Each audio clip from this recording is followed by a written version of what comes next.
हनुमान बाली युद्ध। जब बाली का हनुमान जी से हुआ सामना।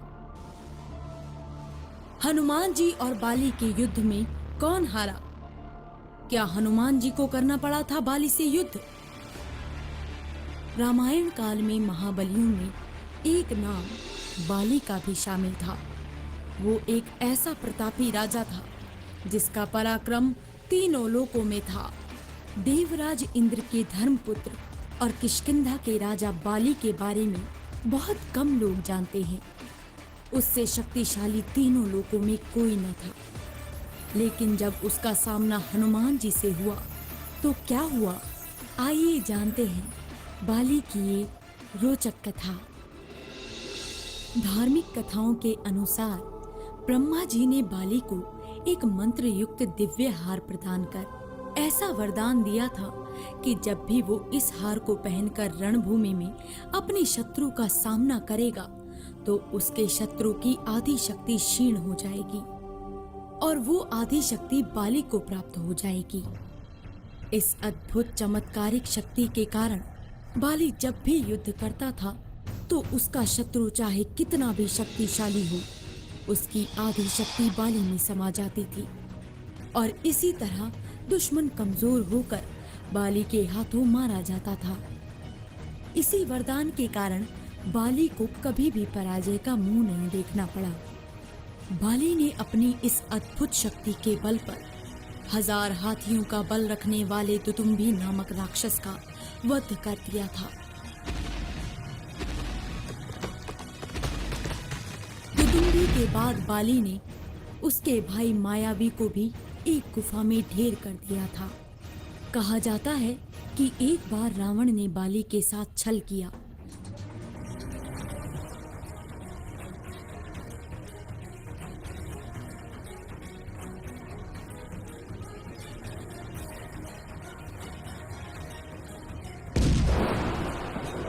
जिसके पश्चात बाली ने रावण को धूल चटा दी। बाली ने उसे बुरी तरह से पीटा और फिर अपनी कांख में दबा लिया और इस तरह कांख में 6 माह तक दबाए रखकर संसार में इधर उधर घूमता रहा।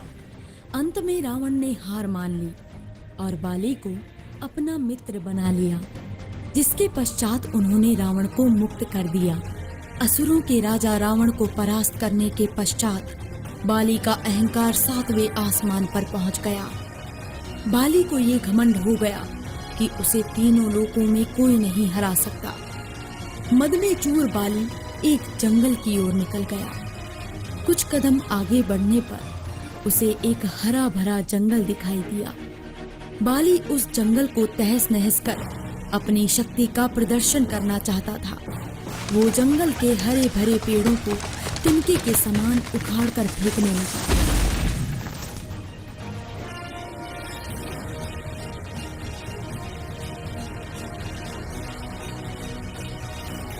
संयोग से उस जंगल में राम भक्त हनुमान प्रभु श्री राम की तपस्या कर रहे थे।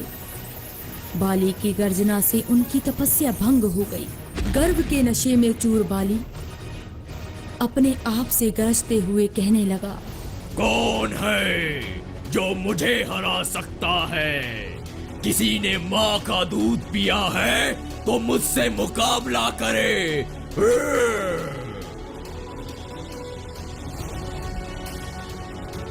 हनुमान जी से रहा नहीं गया और वो बाली के पास पहुंचे और बड़ी ही विनम्रता से कहने लगे, हे वानर राज, आप अति बलशाली हैं, आपको कोई नहीं हरा सकता।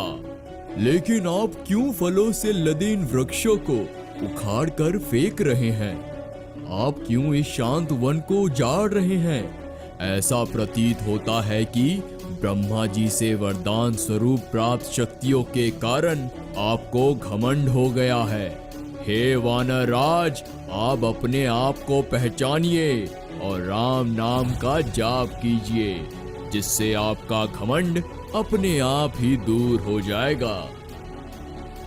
ये सुनकर बाली अति क्रोधित हो गया और कहने लगा, हे तुच्छ वानर, तू मेरा सेवक होकर मुझे शिक्षा दे रहा है और तू किस राम के बारे में कह रहा है?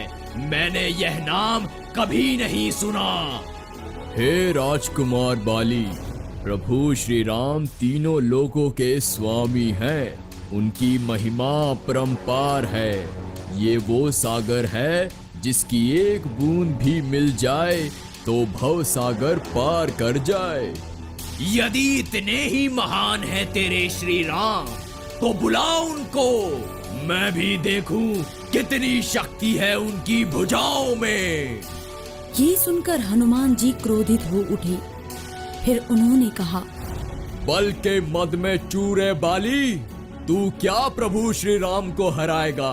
पहले उनके इस तुच्छ सेवक को तो पराजित करके दिखा, तो शायद मैं तुझे मान लूं। ठीक है, कल सूर्योदय होते ही तू मुझसे युद्ध करने के लिए तैयार हो जा। जैसी आपकी मर्जी, मैं तैयार हूँ। अगले ही दिन हनुमान जी तैयार होकर युद्ध के लिए निकलने ही वाले थे कि ब्रह्मा जी उनके समक्ष प्रकट हुए। उन्होंने हनुमान जी को समझाने की कोशिश की कि वो बाली की युद्ध की चुनौती स्वीकार न करे, लेकिन हनुमान जी ने कहा, उसने प्रभु श्री राम को चुनौती दी है। ऐसे में अब यदि मैं उसकी चुनौती को अस्वीकार कर दूंगा तो दुनिया क्या समझेगी? लोग मुझे कायर कहेंगे, इसीलिए उसे तो सबक सिखाना ही होगा। ठीक है, आप युद्ध के लिए जाएं, लेकिन अपनी शक्ति का 10वां हिस्सा ही लेकर जाएं। शेष शक्ति को अपने आराध्य के चरणों में समर्पित कर जाएं। युद्ध के उपरांत ये शक्ति फिर से ले लीजिएगा। हनुमान जी ने ब्रह्मा जी का मान रखते हुए वैसा ही किया। वो अपनी शक्ति का 10वां हिस्सा ही लेकर बाली से युद्ध करने के लिए निकल पड़े। उधर बाली युद्ध के मैदान में हनुमान जी को ललकारते हुए उनका इंतजार कर रहा था। आज उस वानर को मेरी शक्ति का पता लग जाएगा, एक बार वो मेरे सामने आ जाए।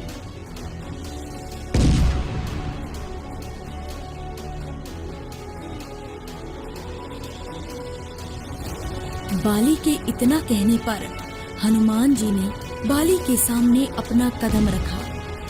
फिर ब्रह्मा जी के वरदान के अनुसार हनुमान जी की शक्ति का आधा हिस्सा बाली के शरीर में प्रवेश करने लगा। इससे बाली को अपने शरीर में अपार शक्ति प्राप्त होने का एहसास होने लगा। ये क्या हो रहा है? मुझ में अचानक से इतनी शक्ति कहां से आ रही है? बाली को लगा कि जैसे समस्त संसार की ताकत उसके शरीर में समाने लगी है। क्षण भर के बाद उसे एहसास होने लगा उसके शरीर की सारी नसें फटने वाली हैं और रक्त बाहर निकलने वाला है। तभी अचानक वहां ब्रह्मा जी प्रकट हुए और बाली से कहने लगे, बाली, यदि तुम जीवित रहना चाहते हो तो शीघ्र ही हनुमान से कोसों दूर भाग जाओ, अन्यथा तुम्हारा शरीर फट जाएगा। बाली को कुछ भी समझ नहीं आया, लेकिन वो ब्रह्मा जी को यूं प्रकट देखकर समझ गया कि कुछ गड़बड़ है। वो वहां से तीव्र गति से भागने लगा। सैकड़ों मील भागने के बाद वो थककर निढाल हो गया। कुछ देर के बाद जब उसे होश आया तो उसके सामने ब्रह्मा जी खड़े थे। ये सब क्या है? आपने मुझे युद्ध के मैदान से क्यों भगा दिया और अभी आप मेरे समक्ष खड़े हैं? क्या बात है? बाली, तुम स्वयं को संसार में सबसे शक्तिशाली समझते हो, लेकिन तुम्हारा शरीर हनुमान की शक्ति का छोटा सा हिस्सा भी नहीं संभाल पा रहा। आपके कहने का तात्पर्य क्या है ब्रह्मदेव? जब हनुमान युद्ध करने तुम्हारे सामने आए तो उनका आधा बल तुम में समा गया। फिर क्या हुआ इसका एहसास तो तुम्हें हो ही गया होगा। हाँ, मुझे ऐसा लगा कि संसार की सारी शक्ति मेरे शरीर में समा रही है। ऐसा लग रहा था कि मेरा शरीर फटने वाला है और नसों से खून बाहर निकल आएगा। हे बाली, मैंने हनुमान से कहा था कि वो अपने शरीर की शक्ति का 10वां भाग ही लेकर तुमसे लड़ने जाए। सोचो, यदि वह संपूर्ण शक्ति लेकर युद्ध करने के लिए तुम्हारे सामने आते तो तुम्हारा क्या होता। ये जानकर बाली को अपनी भूल का आभास हुआ। फिर बाली ने हनुमान जी को दंडवत प्रणाम किया और कहा, आप में संसार की शक्ति समाई हुई है, फिर भी आप शांत रहते हैं और प्रभु श्री राम का गुणगान करते रहते हैं। और एक मैं हूं जो उनके एक बाल के बराबर भी नहीं हूं, फिर भी उनको ललकार रहा था। मुझे क्षमा करें, मुझसे बहुत बड़ी गलती हो गई।